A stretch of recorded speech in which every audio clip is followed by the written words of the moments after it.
One piece chapter 1061 के detail spoilers भी आ चुके हैं और इस चैप्टर का नाम है Egghead island of the future. और जैसा कि मैंने कल के वीडियो में बताया था कि आइलैंड ऑफ फ्यूचर मतलब इसकी टेक बाकी दुनिया से बहुत आगे होगी है ना। अब वो कितने साल आगे है ना, वही आज हम इस वीडियो में देखने वाले हैं। देन बोनी यहाँ कैसे आई एंड उसकी यह हालत कैसे हुई एंड और भी बहुत सी चीजें इस वीडियो में। तो सबसे पहले देखते हैं इसके कवर पेज के बारे में। तो इसके कवर पेज में हम जर्मा और सीजर को भागते हुए देख सकते हैं। तो लगता है फाइनली सीजर की हेल्प से जर्मा यहाँ से भागने में कामयाब हो गई, बट अभी भी वो लोग भाग ही रहे हैं। तो आगे क्या होगा बोल नहीं सकते, बट अभी का सीन देख के यही लग रहा है कि वो लोग फाइनली भाग गए। फिर ये चैप्टर वही स्टार्ट होता है जहाँ पर लास्ट खत्म हुआ था, मतलब बोनी के बाहर आने से। लूफी कहता है वो कौन है, फिर हम बोनी को देख सकते हैं जिसे स्ट्राइड्स ने बचा लिया है। बोनी कहती है मैं सेफ हूँ, लेकिन रुको वो मॉन्स्टर कहाँ है, वो अभी भी यही है, नीचे देखो। नामी कहती है अच्छी बात है कि तुम ठीक हो। उसब कहता है कि लूफी तुम लोग कहाँ जा रहे हो। फ्रैंकी कहता है कि वो लड़की कुछ बोल रही थी। सांजी कहता है कि वो कह रही थी कि नीचे देखो। फिर पूरा क्रू नीचे देखता है और उन्हें नीचे ऐसा कुछ दिखता है जिसे देखकर वो डर जाते हैं और चिल्लाते हुए भागने लगते हैं। फिर जोरो कहता है शार्क, पर इतनी बड़ी और वो भी मेटल की। फिर सब लोग कहते हैं कि हम लोग लैंड होने वाले हैं तो किसी चीज को पकड़ लो। और तभी जिनबे देखता है कि लूफी और कुछ लोग पानी में गिर गए हैं, तो मे बी ये बोनी और चॉपर हो सकते हैं। तो जिनबे फ्रैंकी को शिप संभालने का बोल के उन्हें बचाने के लिए जाता है। फिर हम सबको चिल्लाते हुए देख सकते हैं। वो कहते हैं शार्क रोबोट बूम। फिर सब लोग कहते हैं कि वो क्या है। फ्रैंकी कहता है लगता है हम सब गिरने वाले हैं, लेकिन डरने की बात नहीं है क्योंकि सांजी भी है। लेकिन सांजी किसको बचाएगा, सिर्फ रॉबिन और नामी को, बाकी लोग अपना अपना देख लो। फिर जिनबे लूफी और चॉपर से कहता है कि उन्हें डरने की कोई जरूरत नहीं क्योंकि वो यहाँ पर है। और तभी जिनबे को कुछ एक्सप्लोजिव की साउंड आती है जिसकी वजह से लहरें बहुत स्ट्रांग हो जाती है। तो जिनबे कहता है कि ऐसी सिचुएशन में शिप को नेविगेट करना बहुत हार्ड है। फिर जिनबे को कुछ कैनन्स दिखते हैं, तो वो कहता है कि हम लोग पानी में जाने वाले हैं तो सब लोग अपनी सांस रोक लो। फिर लूफी, बोनी और चॉपर सब लोग गहरी सांस लेते हैं और हम बाकी क्रू को भी देख सकते हैं जो कि शिप पर है और बाकी क्रू भी खराब सिचुएशन से डील कर रहा होता है। और तभी हम उस शार्क रोबोट को देख सकते हैं जो कि इन्हीं की तरफ बढ़ रहा होता है। तभी एक दूसरा रोबोट आ जाता है और वो उस शार्क रोबोट को तोड़ देता है। और हम यहाँ पर देख सकते हैं कि यह नया रोबोट एकदम जनरल फ्रैंकी जैसा दिखता है, बट ये अपने फ्रैंकी का रोबोट नहीं है। फिर सीन कट होकर एक पास वाले आइलैंड का दिखाते हैं जो कि एक मरीन बेस G14 है, जहाँ हम ताशिगो को देख सकते हैं जो कह रही है कि चाय पी लो फ्रेंड्स। फिर हम कुछ बच्चों को भी देख सकते हैं जिनका कहना है कि इस चाय का टेस्ट बहुत घटिया है, बट सिर्फ तुम्हारे कहने पर हम ये पी रहे हैं। फिर उनमें से एक लड़की कहती है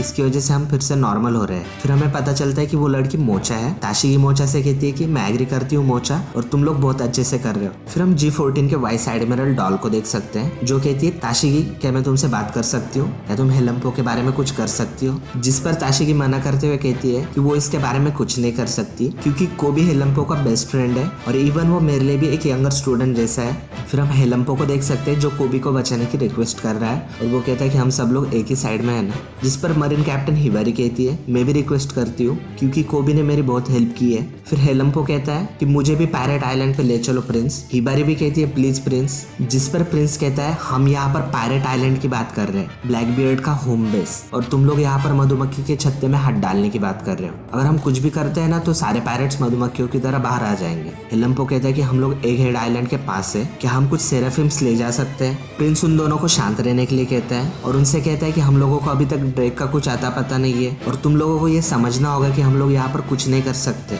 और फिर सीन कट होके सीधा लूफी के ग्रुप का दिखाते हैं। और जैसे कि हमने पहले देखा है कि लूफी, बोनी, चॉपर और जिनबे बाकी क्रू से अलग हो चुके हैं। बोनी उनसे कहती है कि तुम लोग नहीं जानते मैं कौन हूँ, मैं भी तुम लोगों की तरह एक फर्स्ट जनरेशन की मेंबर हूँ। मैं भी 2 साल पहले साबोडे आइलैंड पर थी। जिस पर लूफी कहता है अच्छा तो तुम भी फर्स्ट जनरेशन से हो। फिर बोनी खुद को इंट्रोड्यूस करते हुए कहती है मैं बोनी हूँ और मैं तुम्हारी दुश्मन हूँ पता है ना, बट फिर भी थैंक यू मुझे बचाने के लिए। और फिर अपनी आदत से मजबूर लूफी बोनी का नया नाम रख देता है जो है बोगी। और क्योंकि वो लोग विंटर आइलैंड में है तो लूफी को ठंड लग रही होती है। फिर बोनी लूफी को उससे वांटेड पोस्टर के बारे में पूछती है। वो कहती है शायद से वांटेड पोस्टर में तुम्हारे हेयर्स व्हाइट हो गए थे और न्यूज़पेपर भी इसके बारे में छाप रहा है। जिस पर लूफी कहता है कि जब भी वो फ्री होता है ना तो वो ऐसे ही दिखता है। फिर बोनी कहती है कि जिनबे भी तुम्हारे साथ है। फिर जिनबे बोनी से पूछता है कि तुम्हारे क्रू और शिप का क्या हुआ। जिस पर बोनी बताती है कि वो अकेली आई थी और उसकी शिप को उस मेटल मॉन्स्टर ने खा लिया है और अब बोनी को भी भूख लग रही है। जिस पर लूफी कहता है चलो कोई रेस्टोरेंट ढूंढते हैं क्योंकि मुझे भी भूख लगी है। जिस पर चॉपर लूफी से पूछता है कि लूफी क्या तुम्हारे पास पैसे है। तो बोनी कहती है इडियट्स यहाँ पर कोई रेस्टोरेंट कैसे हो सकता है, ये एक गवर्नमेंट आइलैंड है, लगता है तुम लोगों को इसके बारे में कुछ भी नहीं पता है। ठीक है तो मैं बताती हूँ। फिर बोनी बताती है कि ये एगहेड आइलैंड है और ये आइलैंड बाकी की दुनिया से 500 साल आगे है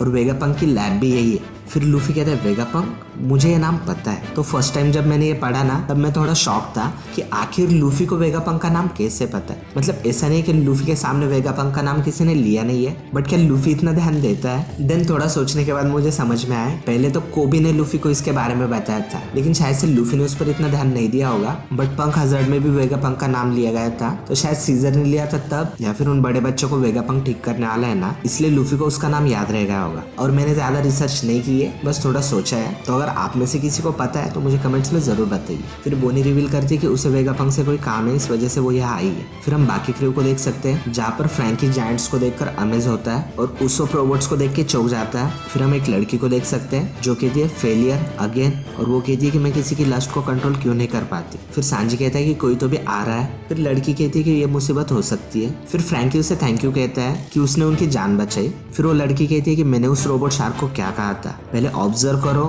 फिर मुझे रिपोर्ट करो और फिर फायर करना। अगर वो ऐसे ही सबको खाता रहा तो हमें गोल्ड कैसे मिलेगा। मे भी मुझसे कुछ प्रोग्राम में गलती हो गई है। और वो ये भी कहती है कि किसने कहा कि मैंने तुम्हें बचाया है, मुझे गवर्नमेंट ने हायर किया है। और फिर हम देख सकते हैं कि ये डॉक्टर वेगापंक है। और नीचे हमें एक नोट भी दी गई है जिसमें ये कहा है कि वो एक बूढ़े आदमी की तरह बात कर रहा है। अब गाइज आपको क्या लगता है, क्या वेगापंक ने बनाए हुए सेराफिम्स इतने स्ट्रांग है कि वो वॉरलॉर्ड्स को हरा सकते हैं? अगर आपको ये नहीं पता है तो आपने जरूर ये वीडियो नहीं देखा है। और हाँ, नेक्स्ट वीक ब्रेक है।